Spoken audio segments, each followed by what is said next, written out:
The advice and opinions expressed by the host of Autism-Live and her guests are meant solely as suggestion and should not be in any way construed as child-specific advice. Any choices you make in determining your child's treatment are completely at your own discretion.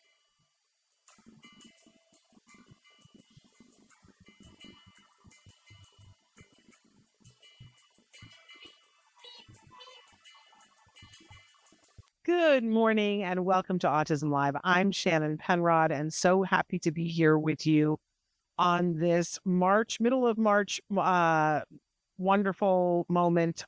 Today is St. Patrick's Day, and I have to start with a disclaimer that I thoroughly enjoy St. Patrick's Day and green is my favorite color. I cannot wear green on this show ever, not ever, because we shoot on a green screen. And so, unfortunately, I can't. So I wore light blue, because, and we have the green grass behind me. But just know that I support you in wearing green today. My heavens, my name is Shannon, so of course I love all things Irish. We're thrilled to be here this morning, and it's a parent-to-parent day. And I want to start by saying, I say a lot of things about IEPs versus 504s, and I've done a lot of shows in the past. My preference is always, if your child has a diagnosis of autism, that we start with an IEP and then you can graduate to a 504.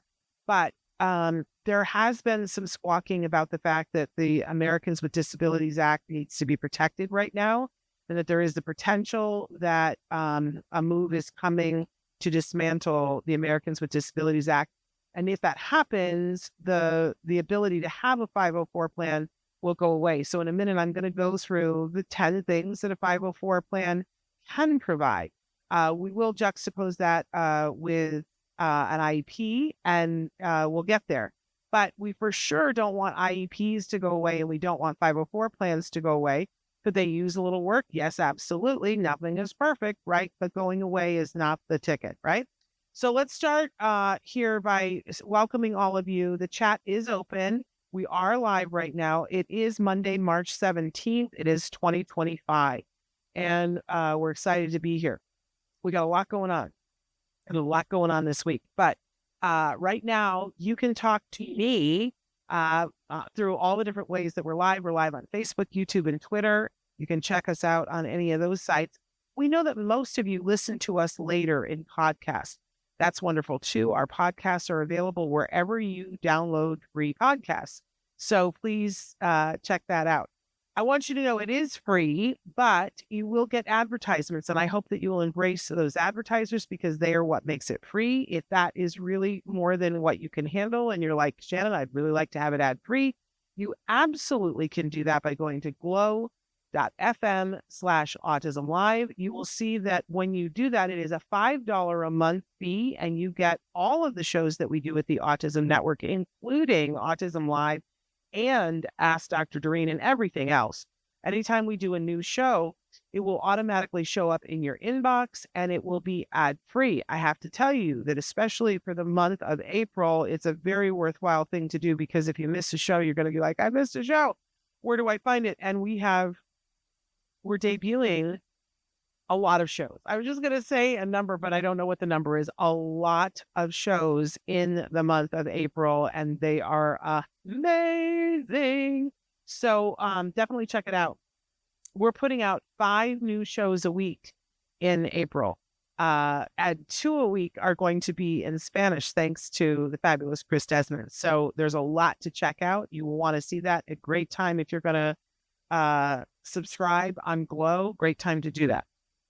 Otherwise, you can just subscribe to us on whatever platform you're on, and they will show up in your inbox as well. But we do appreciate it when you like, share, subscribe, review, all of those things. I know everybody says that to death, but it's what keeps the show on the air. So if you have gotten anything from any of our shows, please participate and tell other people so that they can find it too. And like I said, follow, like, share, review, subscribe, all the things. Let other people know. Okay. Chat is open right now. As I mentioned before, we are hearing squawkings about ADA.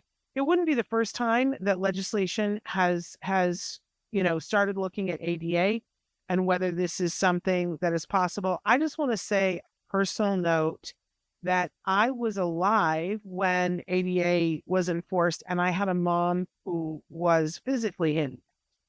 And so in my lifetime, I saw the difference of what it was like without the Americans with Disabilities Act and what it was like afterwards. And I can remember being a child, and there were places we could not go because my mother could not enter the building because there was no ramp and she was in a wheelchair. She wasn't always in a wheelchair. Sometimes in her life, she would have surgeries and then she would be on crutches. And other times she was able to walk on her own. But that was the vast majority of the time my mother was in a wheelchair or on crutches, or just even if she was walking, unable to do, like the steps to be able to go see the Lincoln Memorial. And when you think about that being the case for just one person, and and then when you multiply that towards times the millions of people, and some of them veterans who were made disabled because they were defending our country, you really have to stop and ask yourself, why wouldn't we make things accessible? It's very easy. We talked about ableism the other day and the fact that we all participate in ableism all the time because, your brain can't be responsible for thinking of what it's like for everybody all of the time, right? But I can tell you, when you have a family member and you can't go to something that everybody else takes for granted, it brings you up short and you go, wait a second, I think there's more going on here. And I think I have to be a little bit more open-minded. For those of us who have loved ones on the spectrum, obviously it's different because the disability isn't physical. But, I remember what it was like going to Disneyland before we had the guest assistance pass. And I remember taking my son the first day and going to Disneyland, paying hundreds of dollars to go into Disneyland, waiting in line for one ride and him having a meltdown and me looking at my husband going, we can't do this. This is not available to us. And the grief of thinking the happiest place on earth is not available to us and to our son. And we had been told he would benefit from it, that it would be, a good thing for him to go and he wanted to participate. But, the next time we came back, we were able to use the guest assistance pass as it was then. Now it's the guest disability pass. But when you do not have access to something, it does not feel good. So Parker says, my state has been having a huge problem with classrooms getting evacuated due to behaviors so bad that a law is getting passed. Will FBAs and other behavior stuff get discussed today?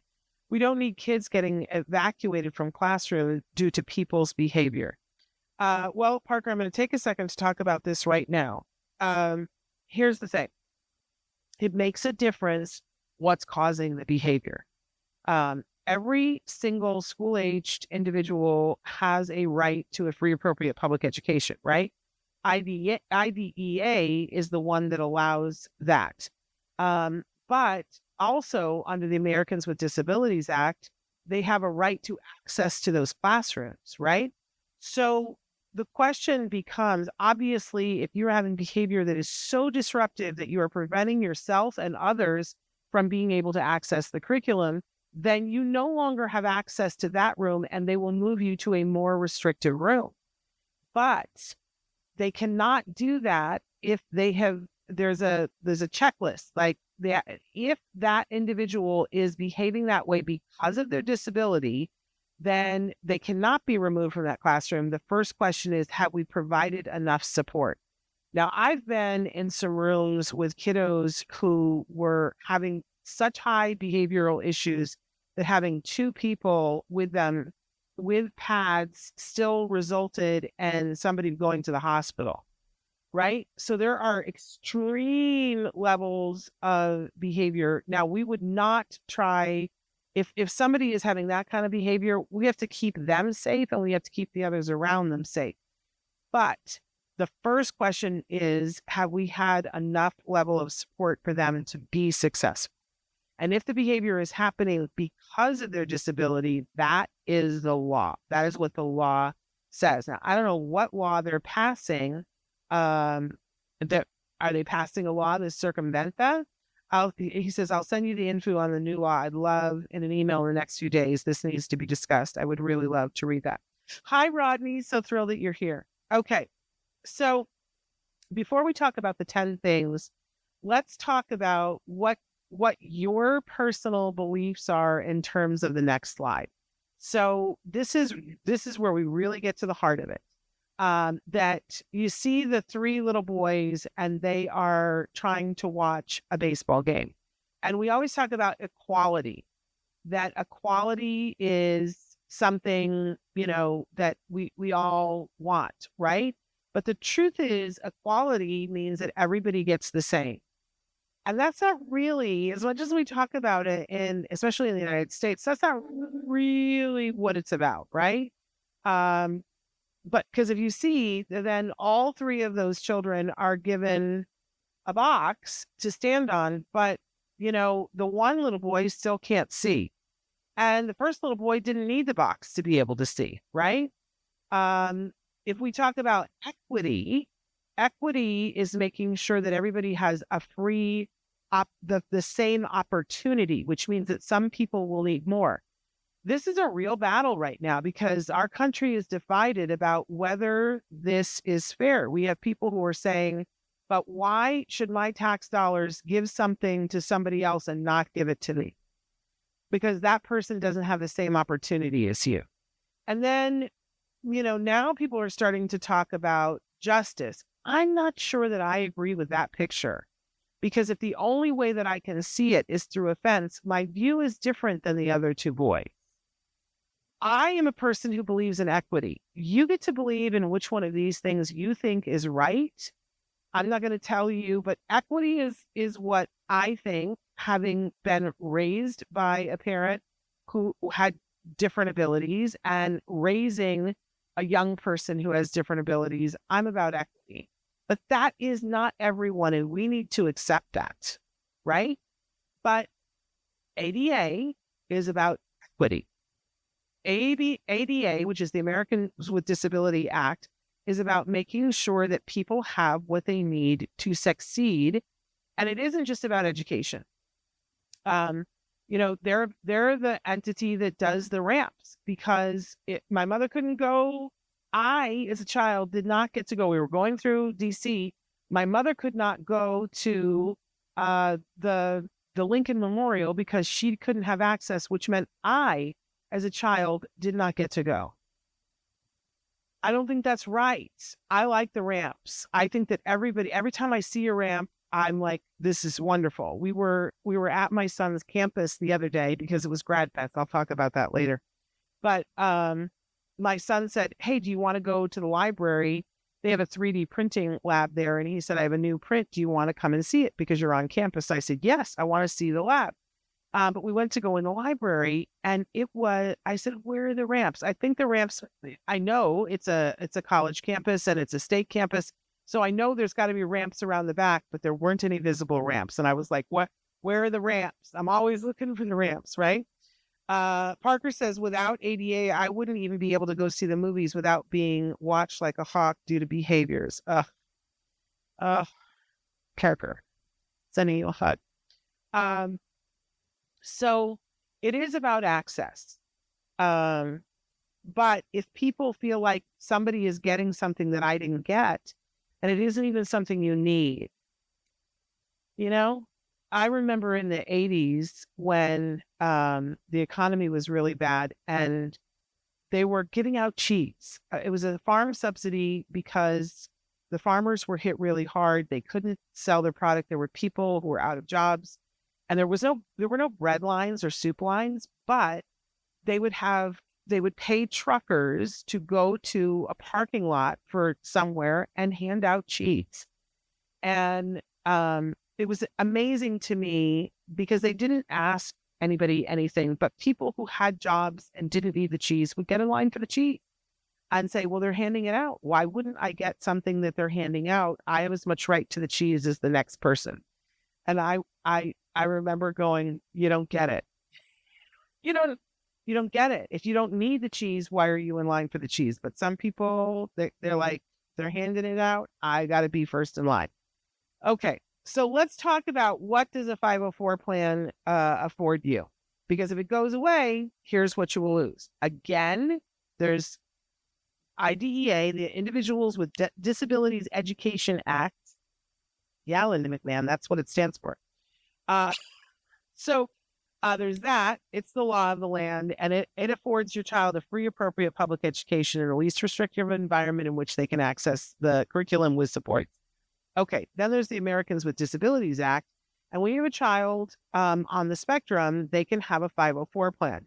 Now, you don't need to have an IEP and a 504 plan, right? You don't, they're, everything that is in a 504 plan is covered by the IEP, but everything in the IEP is not covered in the 504 plan.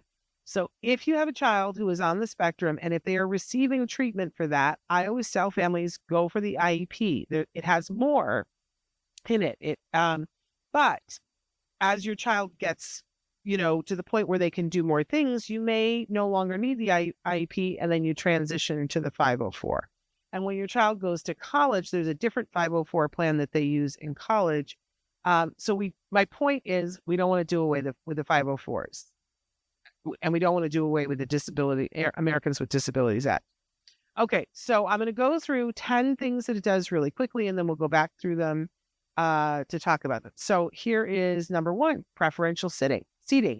That's a great thing. Number 2, modified assignments. Fantastic. Number 3, adjusted class schedule. Number 4, extended time on tests and assignments. Number 5, access and use of AAC devices. Number 6, frequent breaks. Number 7, quiet testing location. Number 8, alternative testing methods. Number 9, modified teaching materials. Oh, did we lose 10? Did we lose 9? Did I only do 9? Am I short one? Is that why number 8 was there twice? It's okay. I might only have 8. Okay, let's go back to the beginning and let's work through them. That's how I messed up, Chris. I don't have a 9. Okay, let's go back to the beginning and talk these through. So preferential seating. Now, this is one of the things that ticks people off, right? Because if your child has a right to preferential seating, that means that they get first pick of the seats that are best for them. And it's very easy for somebody else to say, but then my child doesn't have the right to the best seat, right? But why? Why do we offer preferential seating to people with a 504 plan? Well, for instance, it may be, the example that was given me is that sometimes girls come to school and they have a big old ponytail, a big swishy ponytail, and ponytail feels good, right? And for those of you who've ever had a swishy ponytail, it's kind of fun and you swish it around. And certainly little girls do that. And if a child is sitting directly behind the girl with a swishy ponytail, do they have the ability to focus on their work, or are they going to start to focus on the swishy ponytail? And for some of our kids, they're going to focus on the swishy ponytail, and it's going to prevent them from being able to listen. So we would not put them in the seat behind the girl with the swishy ponytail. We might put them next to her or in front of her. But now you have a parent who says, well, my daughter is the one with the swishy ponytail, and I want her to be in the front of the room. And I'm like, I don't know. I don't even know what to say to that. When people are that myopic and like, my child, deserves everything that every other child. And I'm like, oh, the problem is your child is going like this with their head. We're not asking her to stop doing that. We're just saying, I don't want my child to sit directly behind her. And my child has a legally binding document that says they get preferential seating. I'm just telling you, it ticks some people off. Okay, let's go on to number 2. Can I tell a brief story about preferential seating too? This is terrible. I've never told this story publicly before, but I used to work in Broadway theater.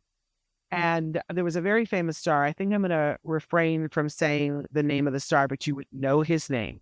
And he's a very celebrated actor. And he had been on Broadway before. He'd been off Broadway before, but this was his first play that he was doing on Broadway. Great actor, great method actor. If you know what that means, it means that, everything has to be just so. And he was a bit of a problem child on this show. But when they go to do the seats for the house at a Broadway show, they have something called house seats, which means that if you're a performer in the show, you have between 2 and 4 seats that are your seats. If you, like, let's say your aunt from Indiana comes to visit, and if you're in a sold out show, then she can't come and see the show, except that you get house seats in your contract that allow you to have seats that are yours and they don't get released until the half hour. So if you go to Broadway and a show is sold out, if you hang out by the box office at the half hour, any of the actors who aren't using their house seats, those seats get released at the half hour, even in a sold out show. And they're the best seats in the house because they're the ones that are given to the actors. Okay. So it was time, it's preferential seating, right? It was time for this actor in the contract process to sign, and he wanted to know where his house seats were. And they told him, your house seats are back several rows. And he thought they were trying to put one over on him. He was like, no, I want them to be in the first row. And they said, those are not the best seats in this particular theater. And the way the stage is rigged, those are not the best seats in the house. And he said, you can't fool me. I know. I want the best seats in the house, right? I want what everybody else has. And they were like, but everybody else has them 5 rows back. It's a better eye line, and nothing would do. So fine, they signed the contract and he got the seats that he wanted. And then his agents came to see him in the show.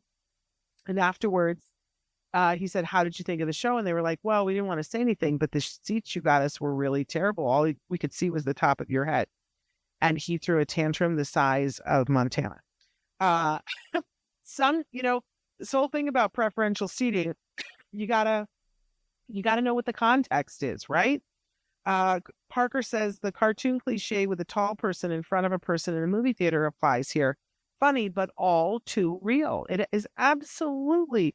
Did you see there was somebody that came to the Oscars that had done her hair, and it was like a wall. She had a wall of hair. I'm not kidding you, like a wall of hair. And I thought, who is going to sit behind her for the Oscars and do this the whole time? People need to think about other people. You know what I'm saying? I have some very tall people in my family, and they like to sit in the back of the theater so that nobody is like having to look around them, because they don't like it when people complain about how tall they are, you know? But thinking about other people. Okay. Number 2, I digress. Number 2, modified assignments. Don't you want to know who the actor is now? Maybe I'll say later. Modified assignments. So here's the thing. Your child has a right to, and I see people messing with this all the time in a way that I don't particularly love. I don't like it when a child is mainstream and the whole class is working on one thing, but our child is working on something different at a table in the back. It's a worksheet that isn't even about the same topic. That's not what modified assignments is supposed to be. Modified assignments is that, let's say I'm doing an assignment about, crossing the country in pioneer days in a covered wagon. And maybe I am making all of the students write a fake journal for someone who is, on the Oregon Trail, that they pick a character and they have to write what happens to them. And they have to, they have a drop down list of different things that could happen on the Oregon Trail. And I'm making them write it longhand, and it's got to be 2 pages long. Now, for my friend that has the 504, I want to be working on the same thing, talking about the Oregon Trail, and I want them to be doing a journal, but I'm going to modify the assignment for them. I'm not going to ask them to do it longhand.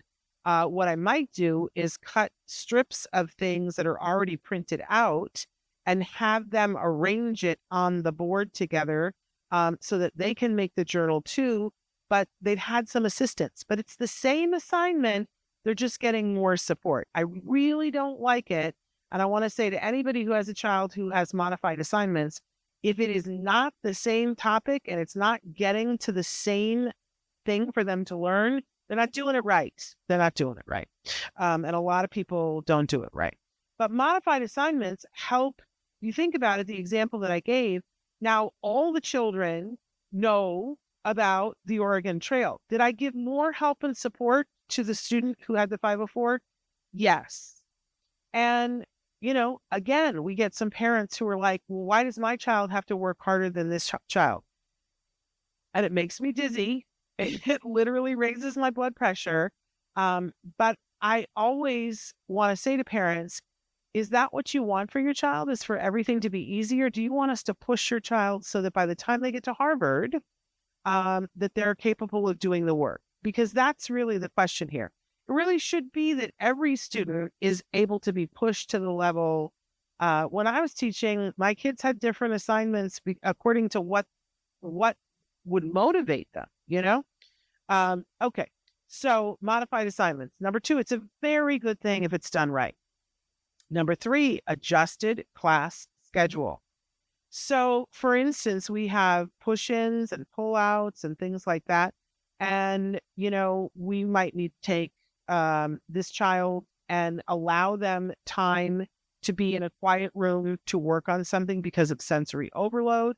We aren't going to be as rigid and say, well, this is what time we have music, and this is what time we have PE, and this is what time we do math.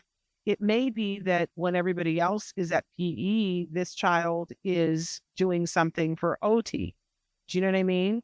So we're going to adjust it. We even have students that have a half day because they're doing medically necessary treatment for the rest of the day, or just some of the days, right? But we have that flexibility if that is what is appropriate in a 504 plan, which, if you think about it, is a wonderful thing, right? Okay, moving on to number 4, extended time on tests and assignments. Now, this is one that is really a fabulous thing because, it's so arbitrary about saying, well, this is how many minutes you have to do the test. A lot of times the test is set up and the teacher thinks, okay, well, the class is 55 minutes long. So that's how long everybody has to do the test. And usually a good teacher will think, okay, so I want to make it easy for myself. So I want to grade easy, right? And not have to do fractions. So I don't want to do a 60 question test, because then it doesn't automatically translate that each one is worth 1 point or 2 points, right? And so a teacher who's been around will think to themselves, okay, I'm going to make 50 questions on the test. And that means that they have to be able to answer these questions in about a minute. And that leaves them a couple of minutes to go back and check their answers, right? That's, how a thoughtful person designs a test. But it's arbitrary. It's so arbitrary because, it's so thinking down the middle. Well, you should be able to do this in 1 minute, but that is not everybody's experience, right? We know that for some of our kids, it takes them longer to write something than it does other kids. We've done the studies on this, right? That it takes them longer to take the notes. So, of course, it may take them longer to think through the answer for the test. But is that what we're testing? Are we testing how quickly they can do it? And sometimes that is the test, right? But most of the time, it is not what we're testing. If what we're testing is, do they have the knowledge to do this? Why wouldn't we give them more time? If that's truly what we're testing, do you know this material?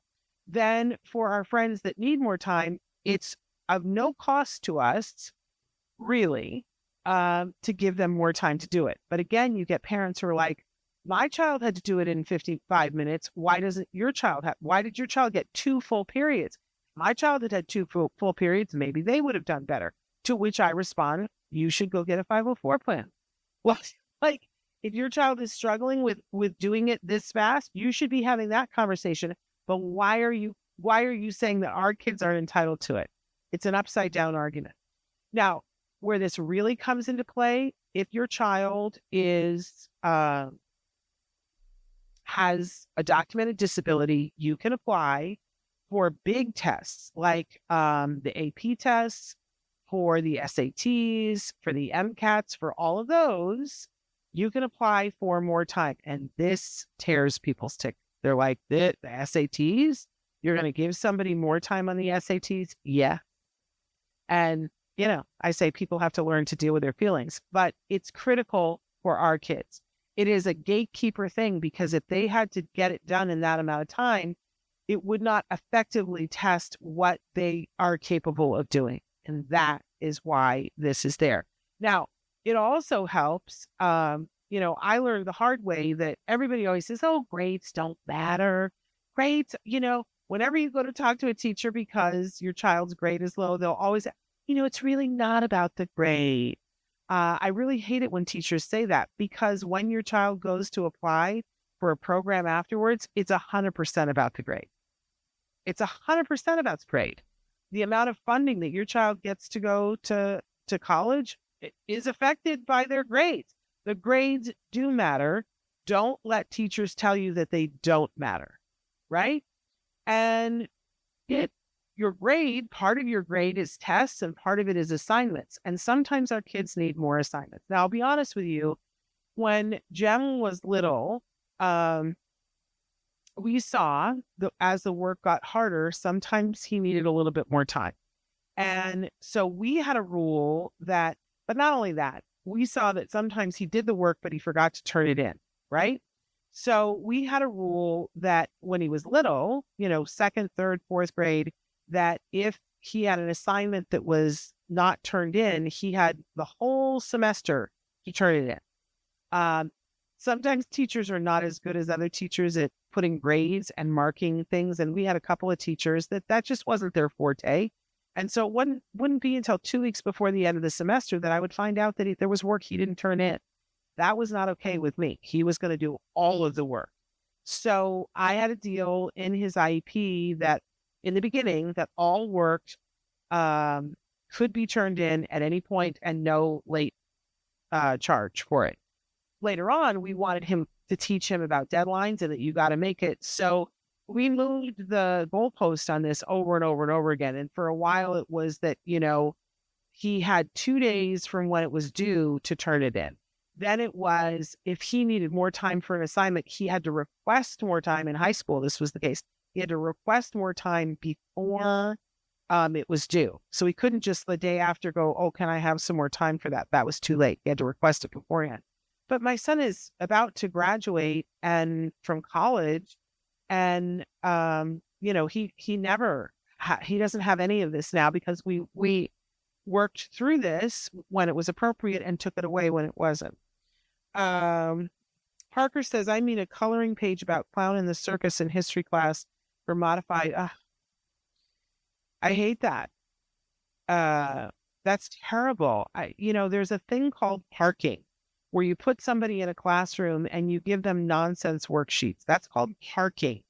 And it means you're not really educating them. And the Supreme Court has been very clear that is not appropriate. That is actionable legally. That's just horrible, Parker. I think some people think, well, the special needs community student won't notice. In Parker, you noticed that you were doing stupid assignments, right? That had nothing to do with anything.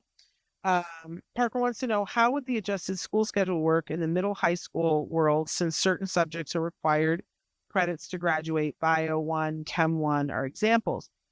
Great question, Parker. What happens is that in a middle school or even a high school is that you have electives that you can take, right? And so usually what they'll do is recommend that at least one of the electives is a class that is just about support. Depending on what the student needs, it could be an RSP class where they're working with somebody on their assignments. It could be a class where it's a study hall instead of an elective where they get to catch up on things. But it could also be directed with someone else or in a small group where they work on something together. It gives extra time for whatever. And most of the other students would not be afforded that time. They would be taking an elective, right? But also it does mean that the flexible schedule, that if somebody needs to take a break, and we're going to talk about breaks in a second, that they have the ability, even if it's during Bio 1 and Chem 1, that they take a break.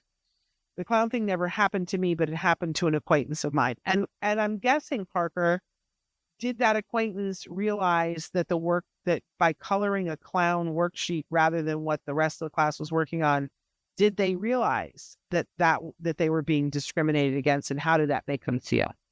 That's the thing that I want to know. Okay, moving on to number 5. Access and use of AAC devices. This is critical, right? I am so dismayed that we are at a point, I mean, it's 2025, right? And that we're still having to explain to teachers, if a child is nonverbal, that they need to have access to their AAC device all the time. And we're still having to explain to schools that they need to pay for it. And we're still needing to explain to schools that they cannot take that away for the summer. Yeah, it's just so basic to me, but we do. We still have to explain this to schools, but it is the law.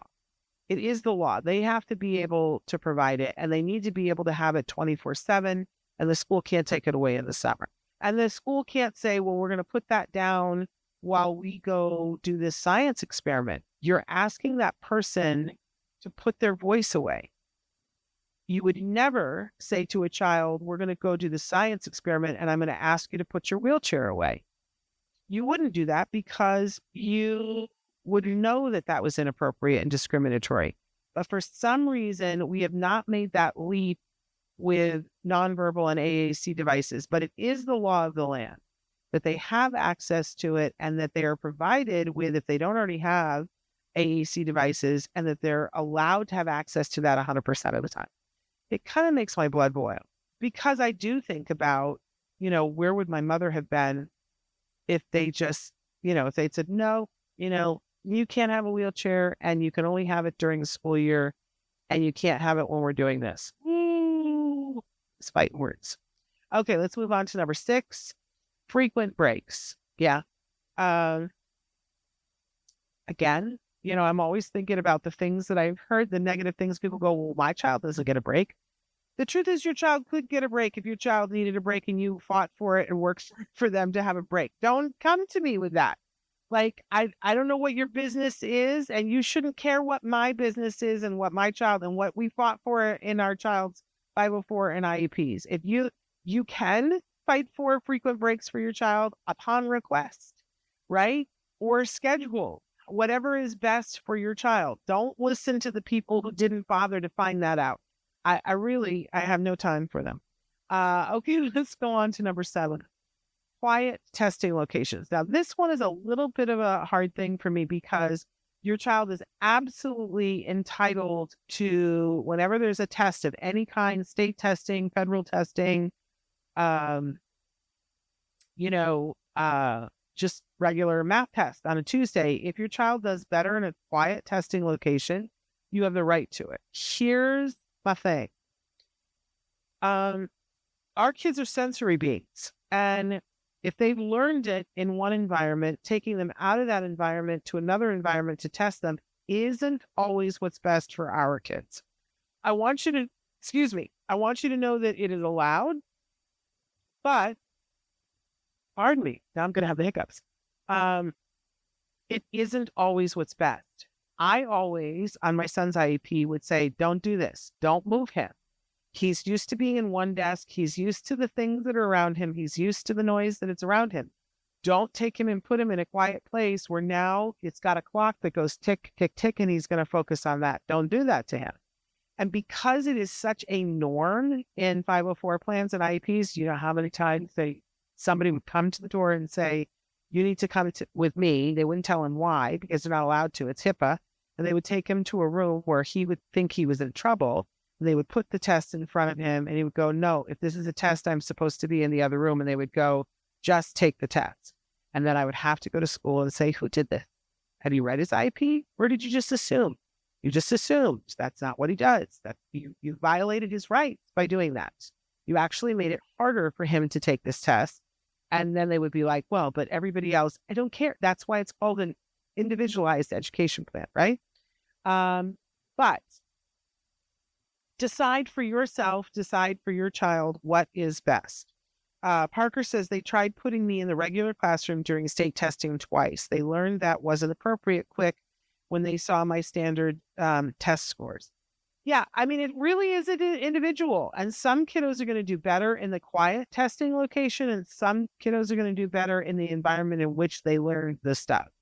So you have to decide for yourself and for the person that you love, what is best. But you have this right. Okay, number 8, alternative testing methods. Um, we it's funny because, for instance, for children who are blind, who are entitled to 504s, they might have the questions read to them. For some of our kids, it may be that they are allowed to have math manipulatives that, allow them to, do things like when you multiply and, it's kind of like having an abacus. I'm going to talk about it in a second. But they are entitled to have the questions read to them. They are, if filling in a bubble is too hard for them, they can have somebody with them and they can point to the bubble and have somebody else bubble it. There are all kinds of different alternative testing methods. There are verbal questions that are asked that children have to do a writing sample. And for our kids, that can be waived and they can give a verbal response. And the opposite is true, that if there's a verbal response, our children have the ability to write the response, whatever is right for them. So just know that that's a thing. Apparently, we don't have 9. Right, but let's go on to 10.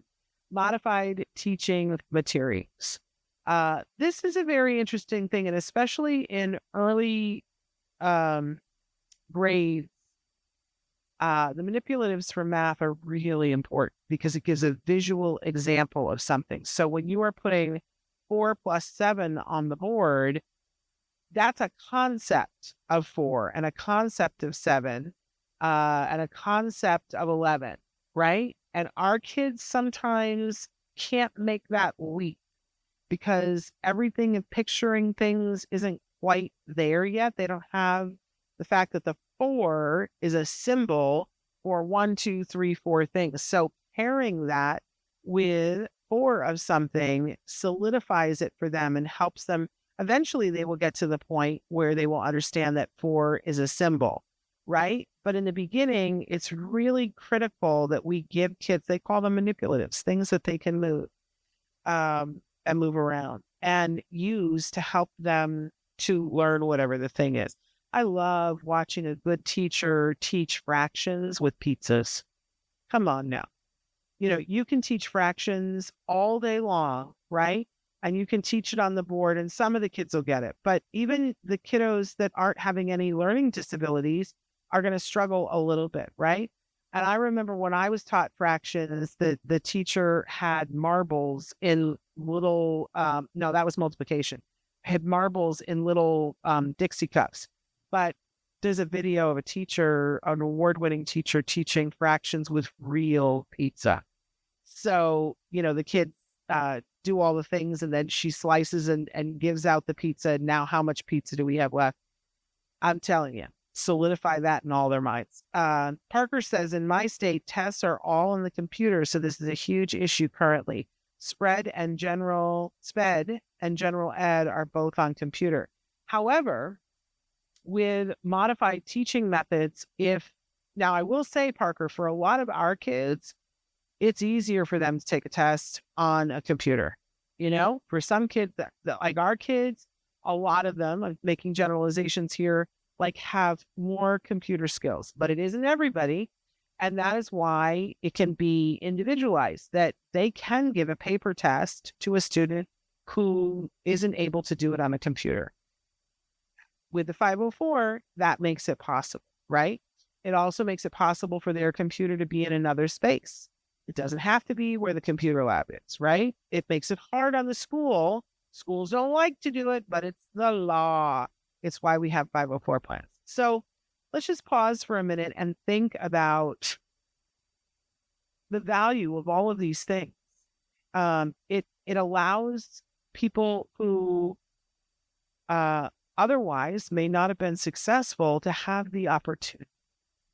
And that's really what this is about. So I hope that now, of course, If your child is still being treated for autism, they are still receiving therapies, I really think you need the IEP. What's the difference between the IEP and the 504? Well, all the things that I just outlined for you in a 504, you also have the potential of in the IEP, but then you get the potential of more services, like a one-to-one aid, like a 4-to-1, like having speech services and OT and all of these other things. If you need services, you for sure need an IEP. And if your child is still receiving treatment, I think you need the IEP. And I would hang on to the IEP. I would put one service in to hang on to it until you're 100%. My advice, which was given to me by a lawyer, is keep the IEP until your child has not used it for a full calendar year, and then move to a 504. I know a lot of people who go from an IEP and let their IEP go and go to nothing. And I'm like, you live in dangerous land, especially if your child is not yet in high school.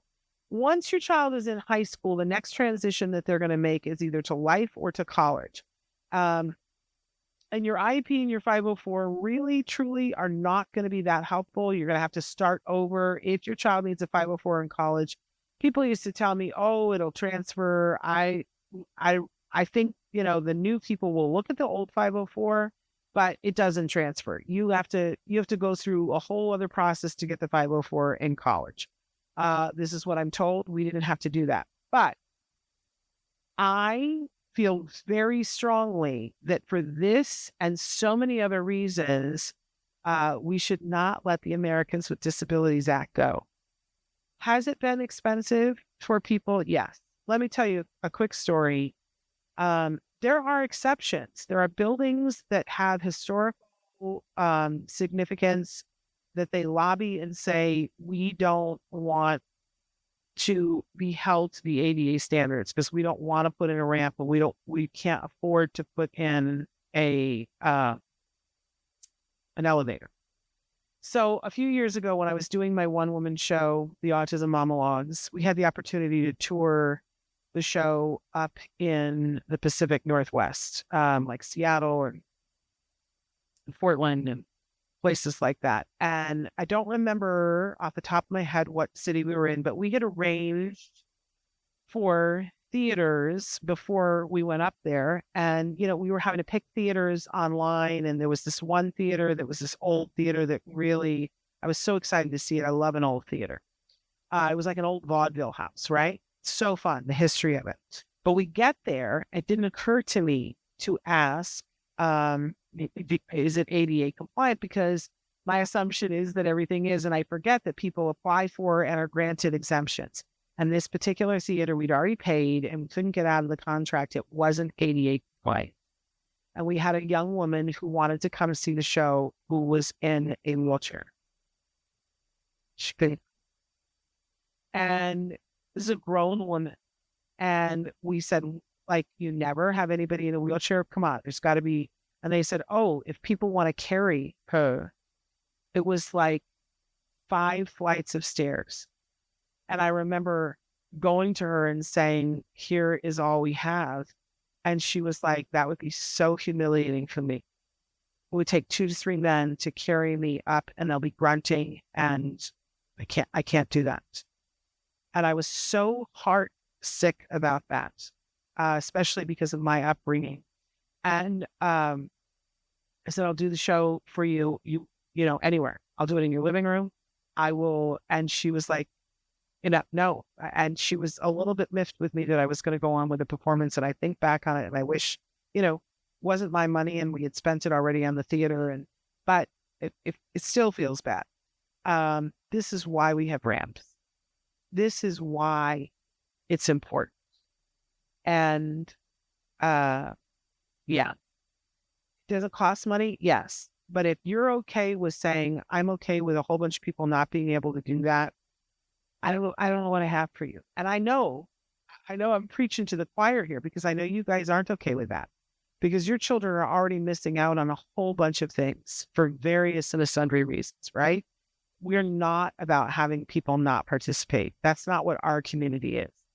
So we need to speak up and we need to defend the things that help our kids.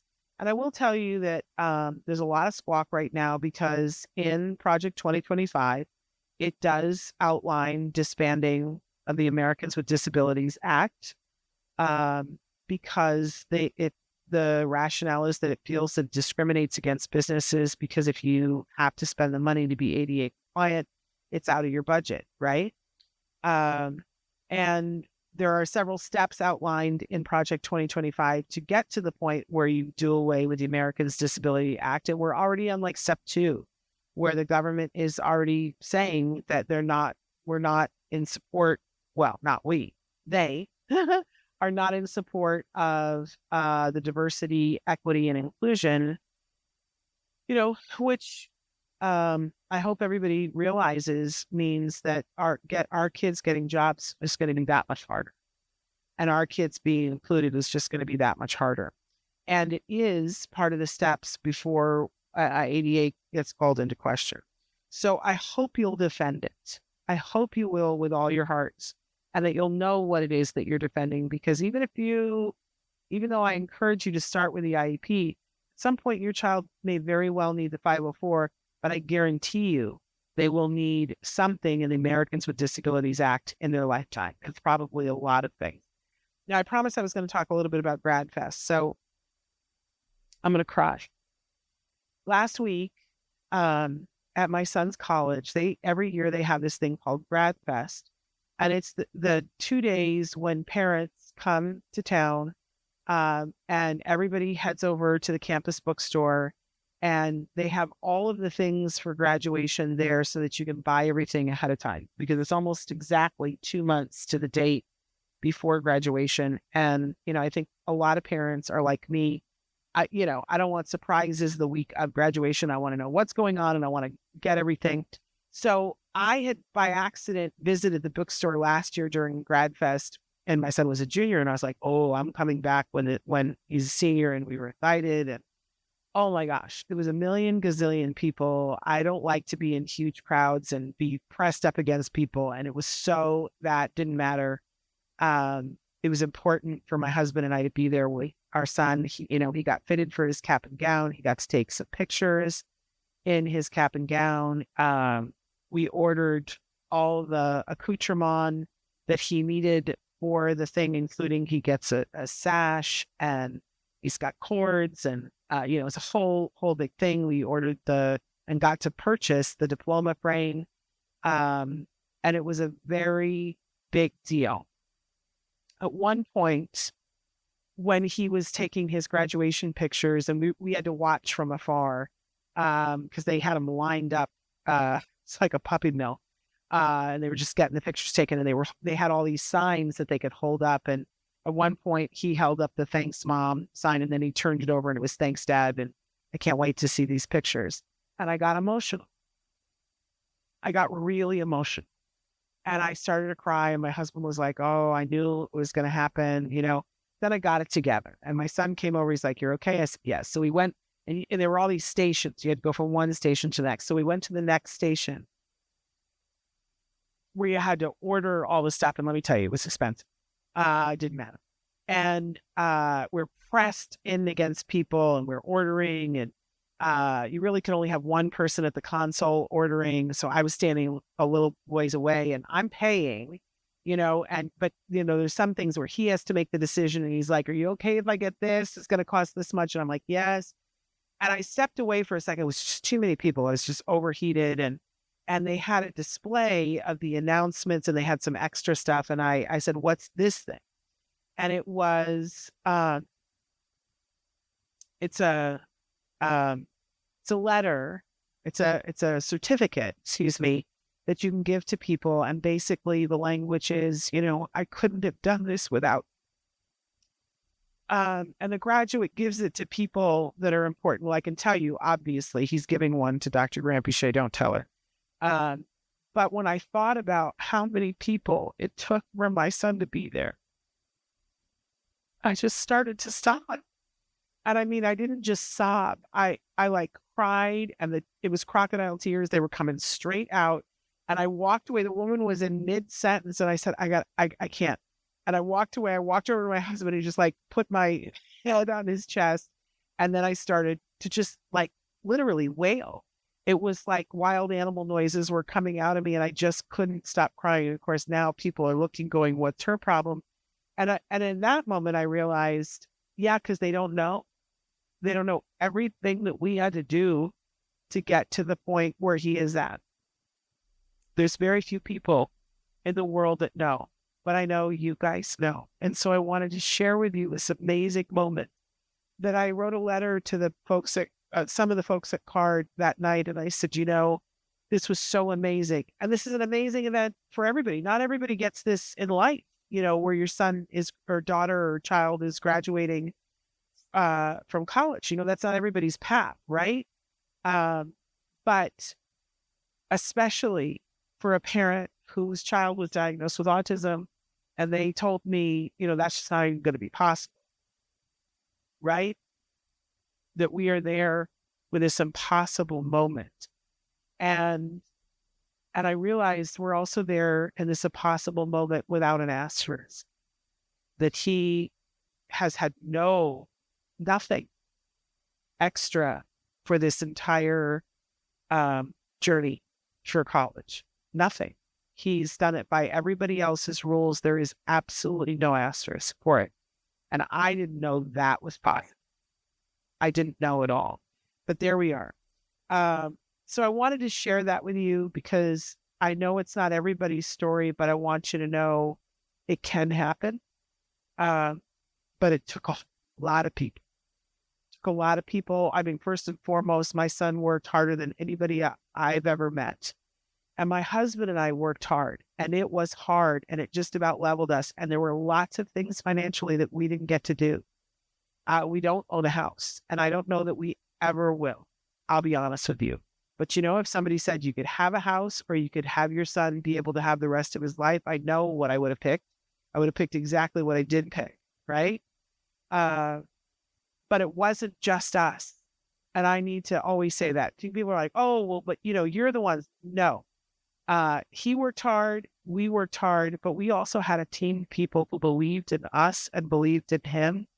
I'm going to forever be grateful to all of those individuals, but most especially I'm grateful to Card because we could not have done what we've done without them.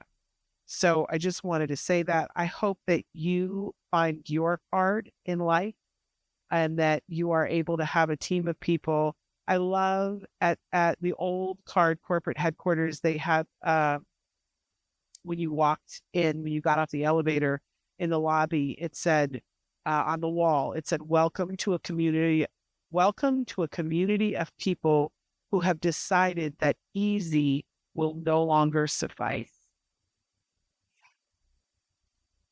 That's how I knew because we weren't going to take these.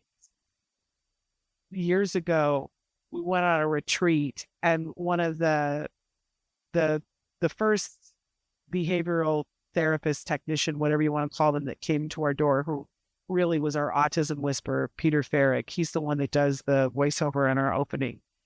He happened to be there, and I was there, and they were doing these silly things where you had to climb a telephone pole and walk across a wire. Or jump off, like just silly stuff that I'm like, why are we doing this? And Peter was kind of in the same mode too. And there was one where you had to do it with a partner, where you had to climb a telephone pole way high. And then there were two wires, a high wire and a low wire. And you and a partner had to hold onto the wire with your feet on the bottom wire and hand over hand, make it to the other side and then jump off. No, I don't want to do that. Thank you. Anyway, thank you. And somebody was like really challenging Peter and I to do it together. And I said, I don't want to do that. It looks way too hard. And he turned to me and he said, well, we never took that attitude with Jem, did we? And then we both started crying. We went, okay, whatever. Give us the harnesses. We climbed the pole. Just like in real life, he helped me across the wire. And then we jumped on.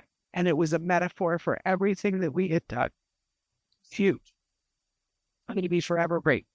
I hope you find the people in life who will do the hard things with you and help you to climb and help you to make the leap, because it makes all the difference. Okay, I've cried enough.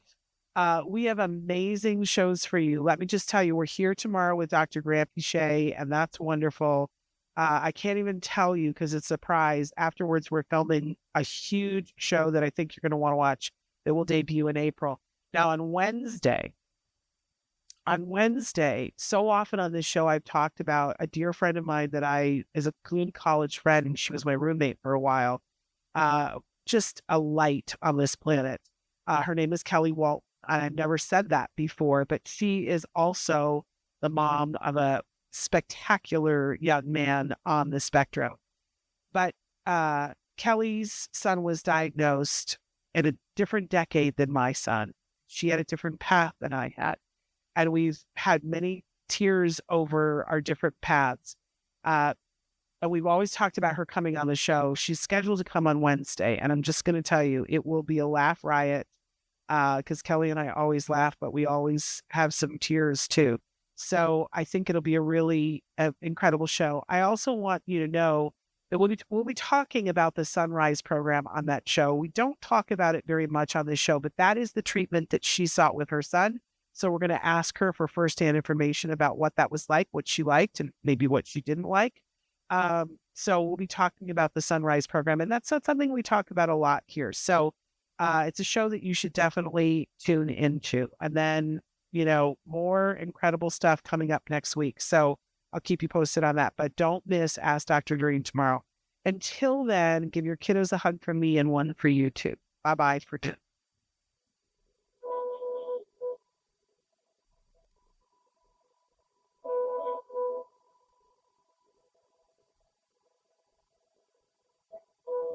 If you found anything helpful in this video, please give us a like. In fact, make sure that you smash that subscribe button on YouTube and give us a like on Facebook. You can also follow us on Twitter and on Instagram for important updates. And please download our free podcast wherever you get your podcasts. Thank you so much. See you next